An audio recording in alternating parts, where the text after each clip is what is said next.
Hello there, and welcome back to another episode in our series of 1,000 Evidences for the Church of Jesus Christ of Latter-day Saints. In this one, number 220, we will be talking about the problem of evil and suffering in a world governed by an all-powerful God. This subject, known as theodicy, is a very serious quandary for all of Christendom, except for the Church of Jesus Christ of Latter-day Saints. Indeed, the philosophers and atheists of the world have often referred to this dilemma as a major objection to a belief in God.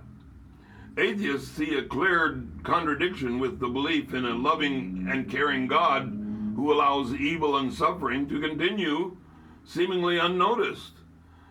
Since God is all-knowing, he also has foreknowledge. Yet he created men whom he knew would become wicked. Those who suggest that he lacks the power to prevent evil compromise his omnipotence. Those who propose that he is unaware compromise his omniscience. Those who say he knows but doesn't care compromise his goodness. Sensing dilemmas such as these, most Christians have chosen to avoid these questions altogether, dismissing them as mysteries and simply rely on faith.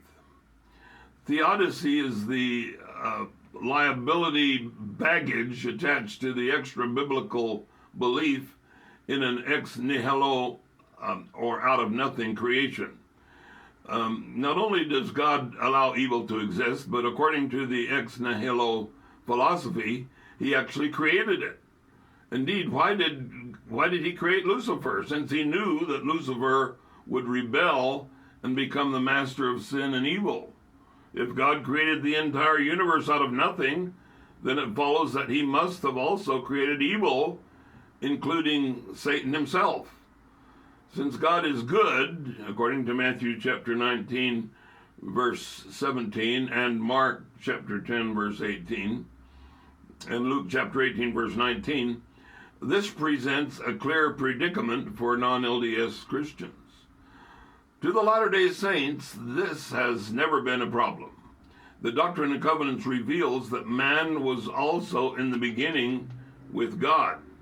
Intelligence, or the light of truth, was not created or made, neither indeed can be.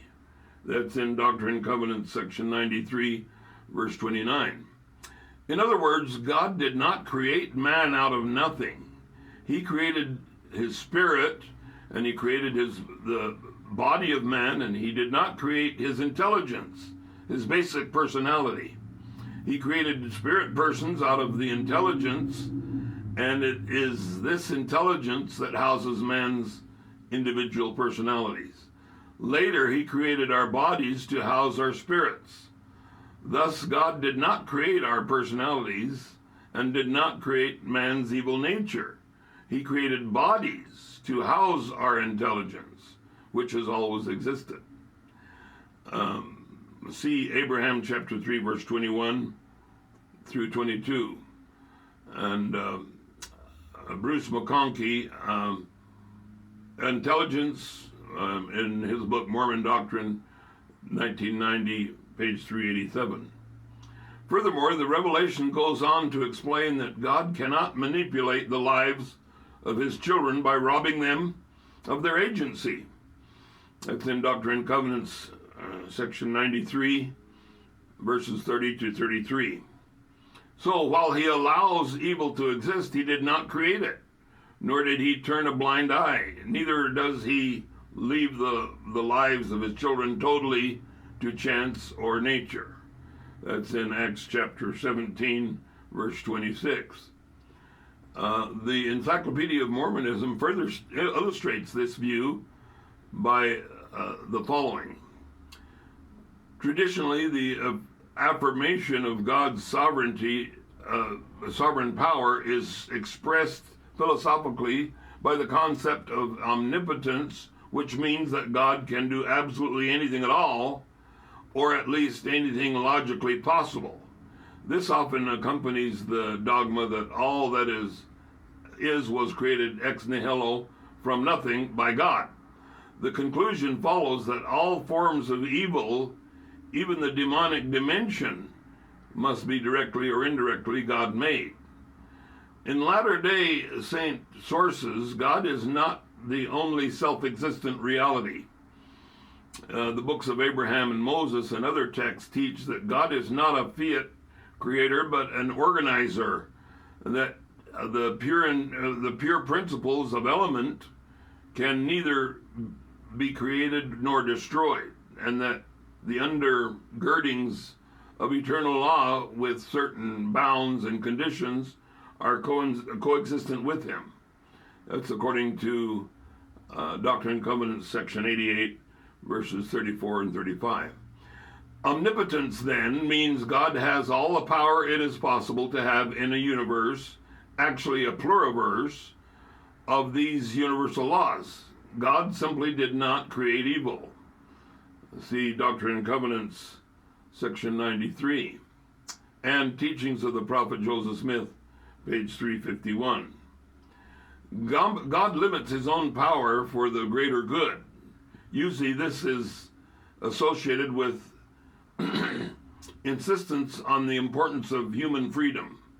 Character and personality can develop only if human beings are genuinely free.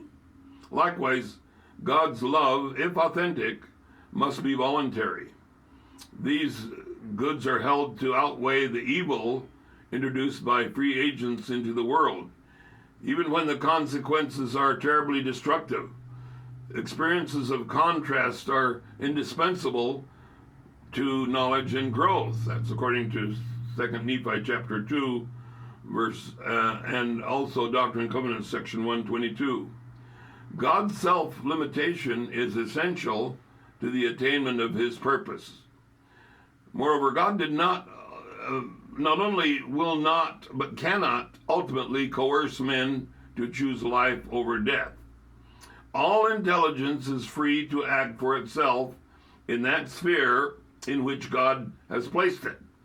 Behold, here is the agency of man, and here is the condemnation of man. That's according to Doctrine and Covenants, section 88, verses 14 through 40. See also Moses chapter 1, verse 39. It is commonly observed that not all evil is caused by human beings. Earthquakes, epidemics, plagues, volcanic eruptions, and other natural disasters do occur. They are a matter of natural cause and effect. Furthermore, these and some evils caused by human aberration are of such magnitude as to call for divine intervention. The Holocaust is a glaring modern instance. Such considerations underscore the scriptural teaching that although God has power over the elements, divine influence over human beings is never controlling or manipulating. It is liberating, empowering, and persuading. This is the power continuously exercised by God, even in the midst of tragedy and affliction. It is the power most to be sought and most to be emulated. Some religions and philosophies affirm either that human beings emerged from a long and mindless process of evolution, or that they have been thrust into the world. Either way, creatures exist without their permission in a predicament not of their own making. On the other hand, Latter-day Saints believe that all mankind participated in the original plan of life and prepared for the hazards and traumas awaiting in this world. We believe that in an act of faith and foresight, the entire human family elected to enter mortality. For Latter-day Saints believe that every person who ever lived will have benefited from the mortal sojourn and from embodiment. That's according to John Cobb, Jr. and Truman G. Madsen. Theodicy, an article in Encyclopedia of Mormonism, edited by Daniel H. Ludlow, New York Macmillan Publishing Company, 1992, Volume 4, pages 1473 and 1474. Thanks for watching, and remember, call, don't fall. Call on the God of reason and consistency. Don't fall for the false notions of blind guides who lead their followers into darkness.